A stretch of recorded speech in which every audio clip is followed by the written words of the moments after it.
तो सुमित ये बना पार्ट 4। ठीक है, देख इसमें क्या होगा। कहता है कि अर्थव्यवस्था से आपका क्या आशय है, यानी कि आपको इकोनॉमी का मीनिंग जानना पड़ेगा, उसको जाने बिना आप आगे चीज़ें नहीं ले जा सकते। तो कहता है कि अर्थव्यवस्था एक ऐसी प्रणाली है जिसमें एवं जिसके द्वारा जन साधारण को आजीविका के साधन उपलब्ध होते हैं। क्या मतलब है इस बात का? एक व्यक्ति काम करता है ताकि उसका जीवन चल सके, और वो हमें हमारे सिर्फ अर्थव्यवस्था ही प्रदान करती है। वो अर्थशास्त्र था जिससे पहले पढ़े थे, ये अर्थव्यवस्था है। तो क्या है अर्थव्यवस्था के अंदर? जिसमें एवं जिसके द्वारा जन साधारण यानी कि आम लोग जो होते हैं को आजीविका के साधन उपलब्ध होते हैं, जिससे वे अपनी आवश्यकताओं की पूर्ति कर सकें।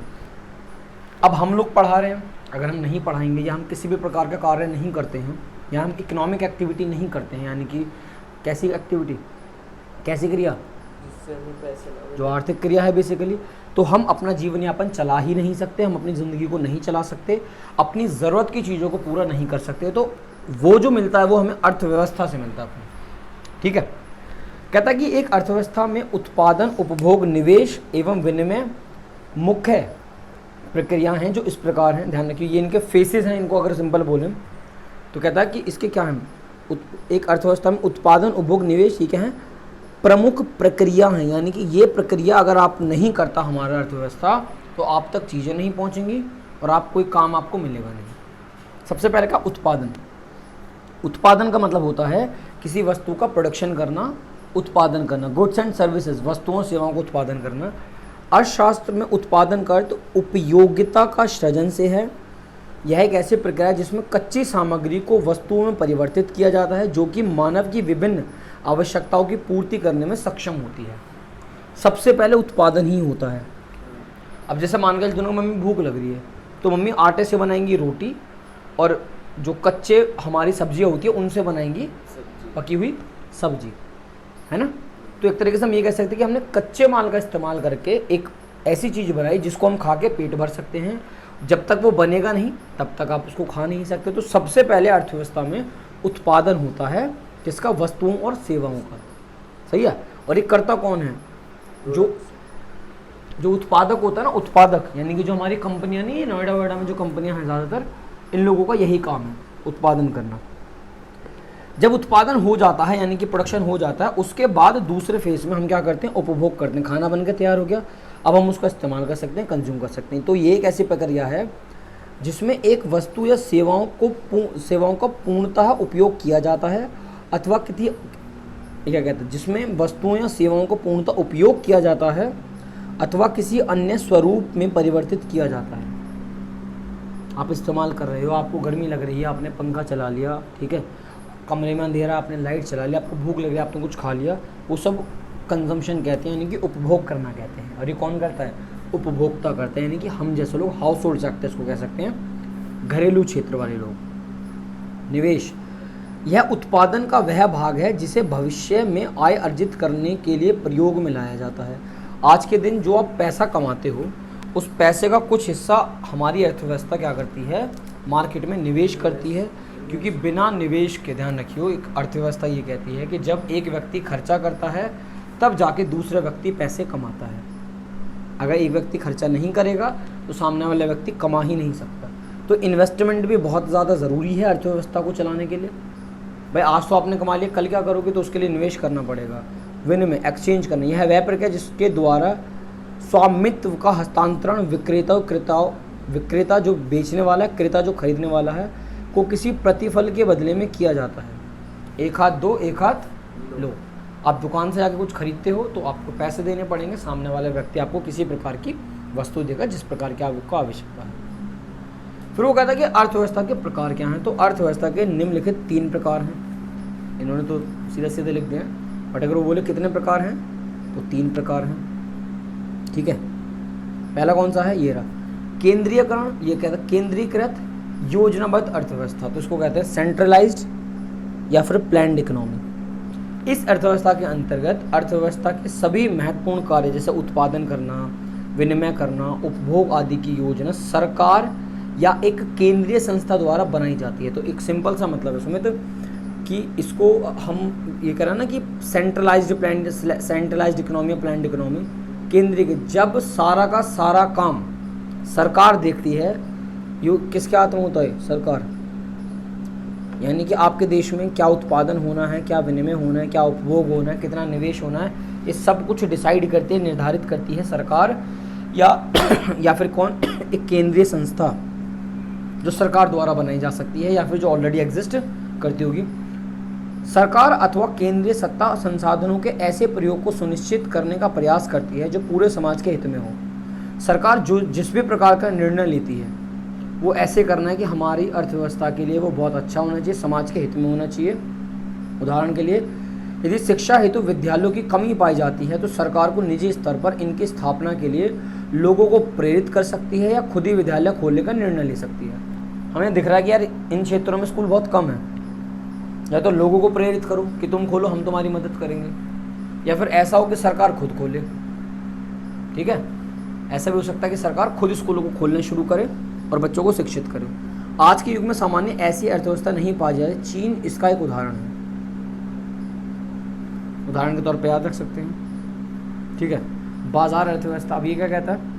इस अर्थव्यवस्था में उपभोक्ता अपनी पसंद के अनुसार माल खरीदने के लिए स्वतंत्र होते हैं। इस अर्थव्यवस्था के सभी आर्थिक क्रियाकलापों का निर्धारण बाजार की स्थिति के अनुसार होता है।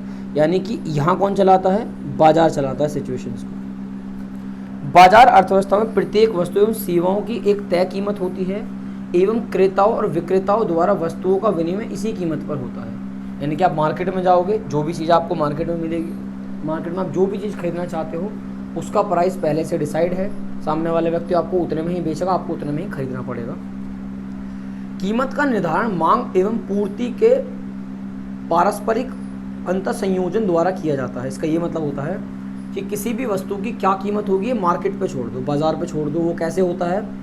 किसी भी वस्तु की कितनी डिमांड है यानी कि मांग है, और उसके हिसाब से उसकी कितनी सप्लाई है, इनको ध्यान में रख के किसी भी चीज़ की कीमत निर्धारित करी जाती है। अगर डिमांड बहुत ज़्यादा है यानी कि मांग बहुत ज़्यादा है तो चीज़ें महंगी होंगी, मांग कम है पूर्ति के कंपैरिजन में तो कीमतें कम होंगी, और अगर इक्वल हैं तो बैलेंस होंगी। ठीक है, ये लिखता भी होगा इस बात को, पक्की बात है।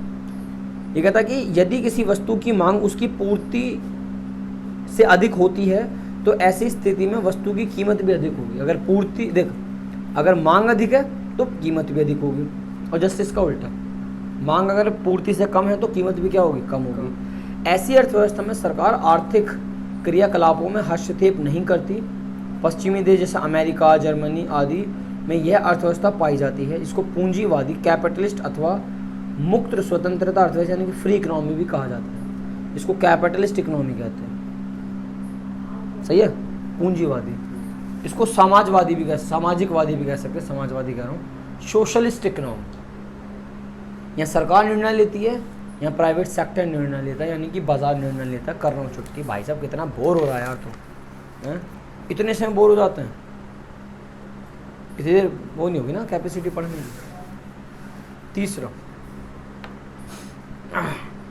कहता है इस अर्थव्यवस्था में मिश्रित, ये भारत के अंदर है, ये उदाहरण के लिए भारत है। इस अर्थव्यवस्था में केंद्रीयकृत एवं बाजार अर्थव्यवस्था दोनों की विशेषताएं पाई जाती हैं। यानी कि इसमें क्या होता है? सरकार अपने काम करती है और जो प्राइवेट सेक्टर है यानी कि बाजार वो अपने काम करता है। इसमें निजी एवं सार्वजनिक, पब्लिक क्षेत्र दोनों ही साथ साथ कार्य करते हैं। सामान्य उपभोग की वस्तुएं निजी क्षेत्र के अंतर्गत उत्पादित की जाती हैं। देखा, सामान्य उपभोग की वस्तुएं निजी क्षेत्र का मतलब प्राइवेट सेक्टरों के अंतर्गत करी जाती हैं एवं इन वस्तुओं की कीमत का निर्धारण बाजार की ताकतों द्वारा किया जाता है। तो बहुत सारे काम है जो सरकार स्वयं करती है, बहुत सारे काम है जो प्राइवेट सेक्टर खुद से करता है। ठीक है, अब सर इन्होंने एक डिफरेंस दे रखा है छोटा सा, ठीक है, बल्कि इसमें थोड़ा सा और है, जैसे अभी यहाँ इन्होंने दे रखा है, इसको पूरा कर देते हैं। कहता इसके अतिरिक्त ऐसी वस्तु जो कि देश हित के लिए आवश्यक हों वे सरकारी यानी कि सार्वजनिक क्षेत्र के अंतर्गत उत्पादित किया जाए, हथियार बनाना, पेट्रोल इत्यादि, जो कि देश हित के लिए आवश्यकता हो वो सरकार करेगी। इस अर्थव्यवस्था में आर्थिक क्रियाओं में निजी एवं सार्वजनिक दोनों क्षेत्रों का योगदान होता है। भारत की अर्थव्यवस्था एक मिश्रित अर्थव्यवस्था है। तो कोई बोले कि एक वापस से करते, पूंजीवादी अर्थव्यवस्था कौन सी है, यानी कि बाजार अर्थव्यवस्था, जहाँ पे पूरा प्राइवेट सेक्टर काम करता है, बाजार काम करता है। ये केंद्रीकृत या जिसको सेंट्रलाइज प्लान बोल रहे हैं, या फिर इसको हम सोशलिस्ट इकोनॉमी भी बोल सकते हैं। यहाँ पे सारा का सारा काम कौन देखता है, स्वयं सरकार देखती है। चीन उसका एक उदाहरण है। और अगर दोनों का मिक्स की बात करें, दोनों के मिक्स की बात करें तो फिर कौन सा है भला, भारत है। ये दोनों काम करते हैं। अब ये उनके बीच में अंतर दे रखा, तो ये अंतर भी इम्पोर्टेंट होता है। अंतर को करते हैं, हमारा टॉपिक खत्म हो जाएगा। आर्थिक क्रियाओं पर नियंत्रण केंद्र के अंदर कौन करता है, चेक करें, सरकार। बाजार के अंदर कौन करता है, बाजार की शक्तियाँ यानी कि प्राइवेट सेक्टर। और मिश्रित में कौन करता है, सरकार भी करती है ना, और बाजार शक्तियाँ दोनों करती हैं। बस इसको पढ़ने वाली बात है, चेक करें एक बार। इसकी इस अर्थव्यवस्था में आर्थिक क्रियाओं को पूर्ण रूप से सरकार अथवा किसी केंद्रीय सत्ता का नियंत्रण होता है। इस अर्थव्यवस्था में आर्थिक क्रियाओं को पूर्ण रूप से बाजार की शक्तियाँ नियंत्रित करती हैं। यहाँ इस अर्थव्यवस्था में कुछ आर्थिक क्रियाएं सरकार या केंद्रीय सत्ता का नियंत्रण होता है, और कुछ क्रियाओं को बाजारी शक्ति यानी कि कुछ प्राइवेट सेक्टर के हाथ में और कुछ गवर्नमेंट सेक्टर के हाथ में। आर्थिक निर्णय की बात करें तो आर्थिक निर्णय कहता है, ये भी बेसिकली सामाजिक कल्याण को देख, आर्थिक निर्णय यानी सामाजिक कल्याण को ध्यान में रखते हुए किया जाता है। और ये कहता है लाभ को अधिकतम करने के लिए उद्देश्य से किया जाता है। इसमें क्या होता है, इसमें सामाजिक कल्याण का भी ध्यान रखा जाता है और लाभ का भी ध्यान रखा जाता है। तो इसमें दोनों की बात करी जाती है। उपभोक्ता की, ये कहता है प्रभुत्ता की बात करें, उपभोक्ता यानी कंज्यूमरिज्म बाधित होती है। उपभोक्ता की पसंद को ध्यान में रखकर वस्तुओं का उत्पादन नहीं किया जाता। उपभोक्ता की प्रभुत्ता का ये मतलब होता है कि सरकार अर्थव्यवस्था को ध्यान में रख के क्या बनाना है, कैसे बनाना, उस पर ध्यान लगाती है। ये ध्यान नहीं लगाती कि इन लोगों को क्या चाहिए। अब अमीर लोगों को क्या चाहिए, अगर सरकार उस पर काम करेगी तो गरीबों को क्या होगा। अगर सिर्फ गरीब लोगों को क्या चाहिए, इस पर ध्यान देगी तो अमीरों को नुकसान होगा। तो जो अर्थव्यवस्था के लिए सही है उसको ध्यान में रख के ये लोग चीज़ें बनाते हैं या कुछ भी करते हैं।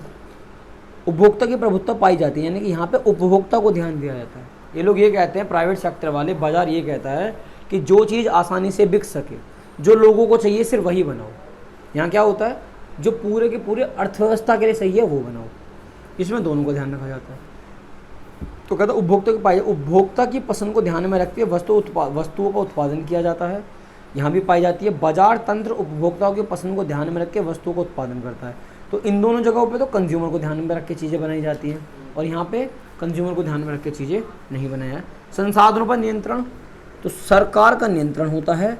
यहाँ पे किसका होता है, उत्पादकों का नियंत्रण होता है, यानी कि प्राइवेट सेक्टर वालों का। यहाँ पे किसका, संसाधनों पर सरकार, इस पर क्या होता है, सरकार एवं उत्पादकों दोनों का ही नियंत्रण होता है। लास्ट की बात करें तो कहता है आर्थिक क्रियाओं में सक्रियता। आर्थिक क्रियाएं सार्वजनिक क्षेत्र में सक्रिय होती हैं। आर्थिक क्रियाएं निजी क्षेत्र में, प्राइवेट सेक्टर, ये हो गया प्राइवेट सेक्टर, ये हो गया सार्वजनिक क्षेत्र। तो यहाँ जो आर्थिक क्रियाएं, पैसे कमाने की बात भी सब कौन करवाता, सार्वजनिक क्षेत्र। ये कौन करवाता, निजी। निजी का मतलब प्राइवेट सेक्टर। और यहाँ पे कौन, दोनों ही क्षेत्र में सक्रिय होती है। इसको पढ़ लेते हैं नोट को, उसके बाद हमारा ये वाला टॉपिक और ये वाली वीडियो यहाँ तक डन। यहाँ पर विद्यार्थियों को यह तथ्य ध्यान में रखना चाहिए कि सभी अर्थव्यवस्था वास्तव में मिश्रित अर्थव्यवस्था ही होती हैं। यहाँ भले प्राइवेट काम कर रहे हैं, यहाँ पे भले सरकार काम करे, यहाँ पे दोनों काम करें, बट वो ये कह रहा है कि सब मिक्स ही हैं। जहाँ पर महत्वपूर्ण निर्णय सरकार द्वारा लिए जाते हैं तथा आर्थिक क्रियाकलाप बाजार के नियंत्रण के अंतर्गत किए जाते हैं। मोस्ट इंपॉर्टेंट डिसीजन सरकार लेती है, और बाजार को कौन चला रहा है, प्राइवेट सेक्टर, यानी कि बाजारीय तंत्र चला रहा है। अंतर केवल इतना है कि कुछ अर्थव्यवस्था में सरकारी हस्तक्षेप अधिक होता है, जैसे कि पहला वाला चीन वाले में, और कुछ में कम। यहाँ तो होता ही नहीं है, तो बहुत कम होता है इस वाले में, अमेरिका वाले में।